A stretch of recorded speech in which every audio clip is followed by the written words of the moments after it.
ओम शांति। अव्यक्त मुरली revise course है 21/11/81। मुरली का सार है, छोड़ो तो छूटो। सदा सहयोगी, सदा बच्चों के साथी बाप दादा अपने सहयोगी बच्चों को, सदा के साथी बच्चों को आज वतन की, बाप दादा की रमणीक बात सुनाते हैं। आप सभी भी रूहानी रमणीक मूर्त हो ना, तो ऐसे बच्चों को बाप भी रमणीक बात सुनाते हैं।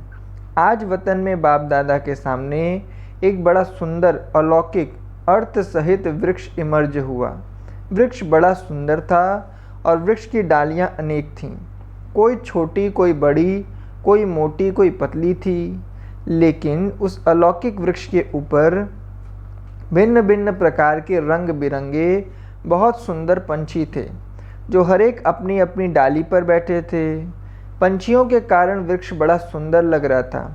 कई पंछी उड़ते हुए बाप दादा की अंगुली पर भी आकर बैठते, कई कंधे पर भी आकर बैठते और कोई आगे पीछे चक्कर लगाते रहते। कोई डाली पर बैठे बैठे दूर से नयन मुलाकात भी करते, खुश भी बहुत थे। लेकिन दूसरे पंछियों के मिलन का खेल देखते हुए खुश थे, स्वयं समीप नहीं आए। ऐसा दृश्य देख ब्रह्मा बाप मुस्कुराते हुए ताली बजाए उन पंछियों को बुलाने लगे। आओ बच्चे, आओ बच्चे कहकर बहुत मीठा बुलावा कर रहे थे, फिर भी पंछी नहीं आए।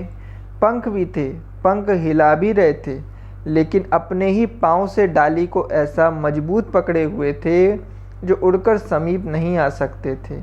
फिर क्या हुआ, चाहते हुए भी उड़ नहीं पाए। बाबा बाबा कहकर बड़े प्यार से बुलाने लगे, बोलने लगे। क्या बोला होगा? उड़ाओ उड़ाओ, छुड़ाओ छुड़ाओ। लेकिन बाप दादा बोले, छोड़ो तो छूटो। लेकिन वे पंछी इतने कोई चतुर थे, कोई कमज़ोर थे, जो डाली को भी छोड़ना नहीं चाहते और बाप का साथ भी लेना चाहते थे। दोनों बातें साथ चाहते थे। यह थे चतुर पंछी। और कमज़ोर व भोले पंछी छोड़ने चाहते, लेकिन युक्ति नहीं आती मुक्ति पाने की। और भोले पंछी तो अपने भोलेपन में यह भी नहीं समझते कि यह छोड़ना भी है। तो ऐसे पंछियों को देख बाप दादा बार बार उन्हों को यही बोले, छोड़ो तो छूटो। लेकिन वे अपनी बोली बोलते रहे। बाप दादा युक्ति भी बताते, लेकिन थोड़ा सा डाली का साथ छोड़ते हुए फिर पकड़ लें, इसलिए बुलाते रहे, बोलते रहे। लेकिन उड़ता पंछी बन बाप के साथ समीप मिलन का अनुभव और विश्व परिक्रमा अर्थात बेहद की सेवा की परिक्रमा का अनुभव कर नहीं सकते।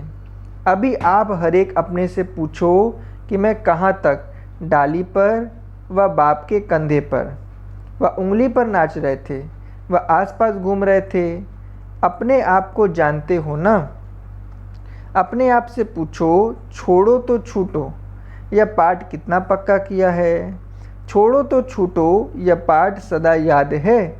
व दूसरा छोड़े तो मैं छूटूं, व बाप छुड़ाए तो मैं छूटूं, ऐसा पाठ तो नहीं पढ़ लेते हो? किसी भी प्रकार की डाली को अपने बुद्धि रूपी पाँव से पकड़ कर तो नहीं बैठे हो? किसी भी पुराने स्वभाव संस्कार व किसी भी शक्ति की कमी होने कारण, निर्बल होने कारण डाली पर ही तो नहीं बैठ गए हो? हर बात में छोड़ो तो छूटो यह प्रैक्टिकल में लाते हो। यही पाठ ब्रह्मा बाप को नंबर 1 ले गया। शुरू से छोड़ा तो छूट गया ना। यह नहीं सोचा कि साथी मुझे छोड़े तो छूटूं, संबंधी छोड़े तो छूटूं, विघ्न डालने वाले विघ्न डालने से छोड़ें तो छूटूं, भिन्न भिन्न परिस्थितियां मुझे छोड़े तो छूटूं। यह कभी सोचा? सदा स्वयं को यही पाठ पक्का प्रैक्टिकल में दिखाया, वैसे फॉलो फादर किया है। इसको कहा जाता है जो ओटे सो अर्जुन। तो अर्जुन बन गया ना, अर्थात बाप के अति समीप समान कंबाइंड बन गए। जो आप सभी भी बाप दादा कंबाइंड बोलते हो ना, तो ऐसे बने हो। वह कभी कैसे कभी कैसे, जैसे यह बिजली कर रही है। बिजली बार बार आती और जाती थी, तो कभी छोड़ो तो छूटो, कभी दूसरा छोड़े तो छूटो, यह खेल तो नहीं खेलते हो? यह बिजली का भी खेल है ना, कभी आना कभी जाना, यह भी खेल हुआ। तो ऐसा खेल तो नहीं करते हो? सदा अच्छा लगता है या आना जाना अच्छा लगता है?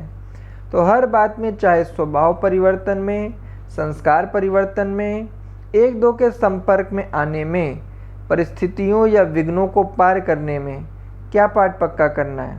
स्वयं छोड़ो तो छूटो। परिस्थिति आपको नहीं छोड़ेगी, आप छोड़ो तो छूटो। दूसरी आत्माएं संस्कार के टक्कर में भी आती हैं, तो भी यही सोचो कि मैं छोड़ूं तो छूटूं, या टकराव छोड़े तो छूटूं या नहीं। अगर यह छोड़े तो छूटूं होगा तो टकराव समाप्त होकर फिर दूसरा शुरू हो जाएगा। कहाँ तक इंतजार करते रहेंगे कि यह छोड़े तो छूटूं? यह माया के विघ्न व पढ़ाई में पेपर तो समय प्रति समय भिन्न भिन्न रूपों से आने ही हैं। तो पास होने के लिए मैं पढ़ूं तो पास हूं, या टीचर पेपर हल्का करे तो पास हूं? क्या करना पड़ता है? मैं पढ़ूं तो पास हूं, यह ठीक है ना? ऐसे ही यहाँ भी सब बातों को मैं स्वयं पास कर जाऊं। फलाना व्यक्ति पास करे या नहीं, फलानी परिस्थिति पास करे या नहीं, मुझे पास करना है। इसको कहा जाता है छोड़ो तो छूटो। इंतज़ार नहीं करो, इंतजाम करो। नहीं तो पंछी भी हो, पंख भी है और सुंदर भी बहुत हो, बाप के वृक्ष पर भी बैठ गए हो, अर्थात ब्राह्मण परिवार के भी बन गए हो, लेकिन किसी भी प्रकार के स्व के संस्कार व स्वभाव व दूसरों के स्वभाव और संस्कार देखने और वर्णन करने की कमजोरी है। पुरुषार्थ में निराधार नहीं, आधार है। किसी भी व्यक्ति या वस्तु का लगाव है, किसी भी गुण व शक्ति की कमी है। यह भिन्न भिन्न डालियाँ, तो इन डालियों में से किसी डाली को पकड़ के तो नहीं बैठे हो। अगर किसी भी डाली को पकड़ा हुआ है तो बाप के सदा उंगली पर नाचने, अर्थात सदा श्रीमत की उंगली के आधार पर चलने, ऐसा समीप का अनुभव नहीं कर सकेंगे। वह सदा बाप के हर कर्तव्य में सहयोगी, अर्थात कंधे पर नाच नहीं सकेंगे। एक है सदा सहयोगी और दूसरे हैं कभी सहयोगी कभी वियोगी। क्यों? क्योंकि किसी न किसी डाली को पकड़ लेते हैं तो सहयोगी के बजाय वियोगी बन जाते हैं। अब अपने आप से पूछो, मैं कौन? समझा? तो आज का पाठ क्या पक्का किया? छोड़ो तो छूटो पक्का किया ना? डाली को तो नहीं पकड़ेंगे ना? थक जाते हैं ना तो डाली को पकड़कर बैठ जाते हैं।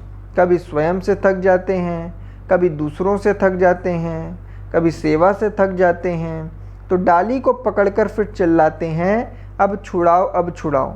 पकड़ा खुद और छुड़ावे बाप। यह क्यों? इसलिए बाप सदा छोड़ने की युक्ति बताते हैं। छोड़ेंगे तो खुद ना, करेंगे तो पाएंगे। यह भी बाप करेंगे तो पाएंगे कौन? करे बाप और पाएं आप। इसलिए बाप करावनहार बन निमित्त आपको बनाते हैं।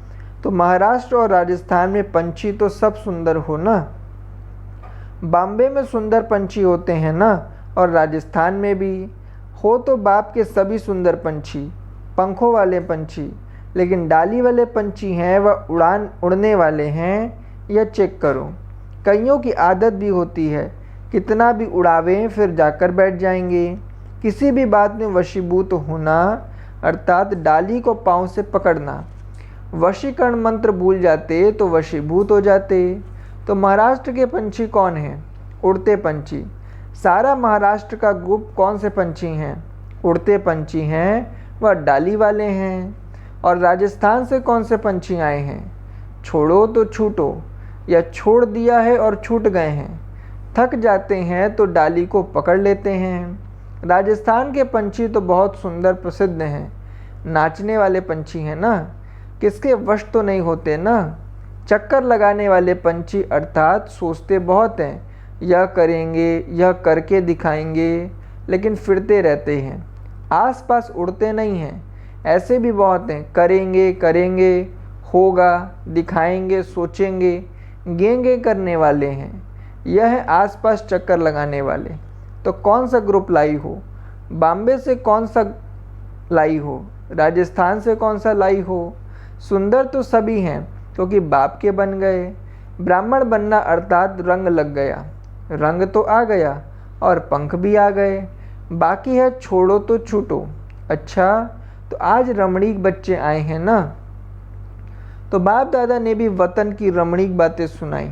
अच्छा, ऐसे सदा बाप समान उड़ते पंछी, सदा बेहद की सेवा की परिक्रमा लगाने वाले, सदा सर्व डालियों के बंधन से मुक्त, जब चाहें उड़ जाएं, ऐसे सदा स्वतंत्र पंछी, सदा बाप की उंगली पर नाचने वाले, अर्थात श्रीमत के आधार पर सदा श्रेष्ठ संकल्प, बोल और कर्म करने वाले, ऐसी श्रेष्ठ आत्माओं को बाप दादा का याद प्यार और नमस्ते। बच्चों की तरफ से भी बाबा को नमस्ते।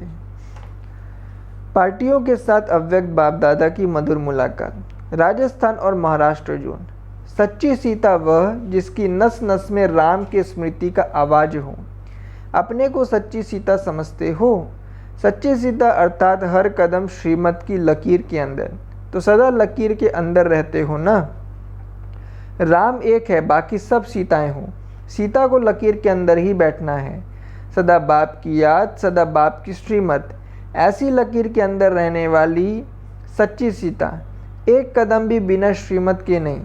जैसे ट्रेन को पटरी पर खड़ा कर देते हैं तो ऑटोमेटिकली रास्ते पर चलती रहती है, ऐसे ही रोज अमृत वेले याद की लकीर पर खड़े हो जाओ। अमृत वेला है फाउंडेशन। अमृत वेला ठीक है तो सारा दिन ठीक हो जाएगा। प्रवृत्ति में रहने वालों को विशेष अमृत वेले का फाउंडेशन पक्का होना चाहिए, तो सारा दिन स्वतः सहयोग मिलता रहेगा। लौकिक प्रवृत्ति में रहते भी सदा एक बाप की सच्ची सीता बनकर रहो। सीता को सदा राम ही याद रहे, नस नस में राम के स्मृति की आवाज़ हो, ऐसी सच्ची सीताएं हो ना। इसी को कहा जाता है न्यारा और प्यारा। जितना न्यारे उतना बाप के प्यारे। हर कदम में पद्मों की कमाई का साधन अपने को विशेष आत्मा समझकर चलो। सदा हर कदम में पद्मों की कमाई जमा करने का साधन है। हर कदम में अपने को विशेष आत्मा समझो, तो जैसी स्मृति होगी वैसी स्थिति स्वतः हो जाएगी, कर्म भी विशेष हो जाएंगे। तो सदा यह स्मृति रहे कि मैं विशेष आत्मा हूँ, क्योंकि आपने अपना बना लिया। इससे बड़ी विशेषता और क्या हो सकती है? भगवान के बच्चे बन जाना यह सबसे बड़ी विशेषता है। सदा इसी स्मृति में रहना अर्थात पद्मों की कमाई जमा करना। किसके बने हैं और क्या बने हैं यह भी याद रखो, तो कमाई होती रहेगी। विश्व की आत्माओं की निगाह आपके ऊपर है। इतनी ऊंचे ते ऊंची आत्माएं हो तो सदा हर पाठ बजाते, उठते बैठते चलते यह स्मृति रहे कि हम पाठ बजा रहे हैं। यह ब्राह्मण जीवन है ही आदि से अंत तक स्टेज के ऊपर पाठ बजाने वाले। जब सदा यह स्मृति रहेगी कि मैं बेहद विश्व की स्टेज पर हूँ, तो स्वतः हर कर्म के ऊपर अटेंशन रहेगा। इतना टेंशन रखकर कर्म करेंगे तो कमाई जमा होती रहेगी। समीप आत्माओं की निशानी सदा बाप के समान। सदा अपने को बाप के समीप आत्मा समझते हो। समीप आत्माओं की निशानी क्या होती है? सदा बाप के समान। जो बाप के गुण वह बच्चों के गुण, जो बाप का कर्तव्य वह सदा बच्चों का कर्तव्य। हर संकल्प और कर्म में बाप समान, इसको कहते हैं समीप आत्मा। जो समीप स्थिति वाले हैं वे सदा विघ्न विनाशक होंगे, किसी भी प्रकार के विघ्न के वशीभूत नहीं होंगे। अगर विघ्न के वशीभूत हो गए तो विघ्न विनाशक नहीं कह सकते। किसी भी प्रकार के विघ्न को पार करने वाला, इसको कहा जाता है विघ्न विनाशक। तो कभी किसी भी प्रकार के विघ्न को देखकर घबराते तो नहीं हो। क्या और कैसे का क्वेश्चन तो नहीं उठता है। अनेक बार के विजयी हैं, यह स्मृति रहे तो विघ्न विनाशक हो जाएंगे। अनेक बार की हुई बात रिपीट कर रहे हो, ऐसे सहज योगी।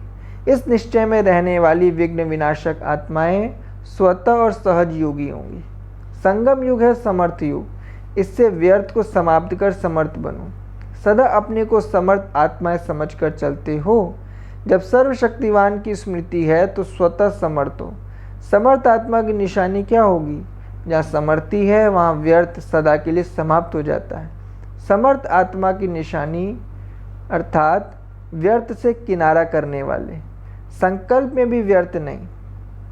ऐसे समर्थ बाप के बच्चे सदा समर्थ। आधा कल तो व्यर्थ सोचा, व्यर्थ किया। अब संगम युग है समर्थ युग। समर्थ युग, समर्थ बाप और समर्थ आत्माएं। तो व्यर्थ समाप्त हो गया ना। सदा ये स्मृति में रखो कि हम समर्थ युग के वासी, समर्थ बाप के बच्चे, समर्थ आत्मा हैं। जैसा समय वैसा बाप वैसे बच्चे। कलयुग है व्यर्थ, जब कलयुग का किनारा कर चुके, संगम युगी बन गए तो व्यर्थ से किनारा हो ही गया। तो सिर्फ समय की याद रहे तो समय के प्रमाण स्वतः कर्म चलेंगे। अच्छा, ओम शांति। वरदान है, साकार रूप में बाप दादा को सम्मुख अनुभव करने वाले कंबाइंड रूपधारी भव। जैसे शिव शक्ति कंबाइंड है, ऐसे पांडवपति और पांडव कंबाइंड हैं। जो ऐसे कंबाइंड रूप में रहते हैं उनके आगे बाप दादा साकार में सर्व संबंधों से सामने होते हैं। अभी दिन प्रतिदिन और भी अनुभव करेंगे कि जैसे बाप दादा सामने आए, हाथ पकड़ा, बुद्धि से नहीं आँखों से देखेंगे, अनुभव होगा। लेकिन सिर्फ एक बाप दूसरा न कोई, यह पाठ पक्का हो, फिर तो जैसे परछाई घूमती है, ऐसे बाप दादा आँखों से हट नहीं सकते, सदा सम्मुख की अनुभूति होगी। स्लोगन, माया जीत प्रकृति जीत बनने वाली श्रेष्ठ आत्मा ही स्वकल्याणी व विश्व कल्याणी है। माया जीत प्रकृति जीत बनने वाली श्रेष्ठ आत्मा ही स्वकल्याणी व विश्व कल्याणी है। ओम शांति।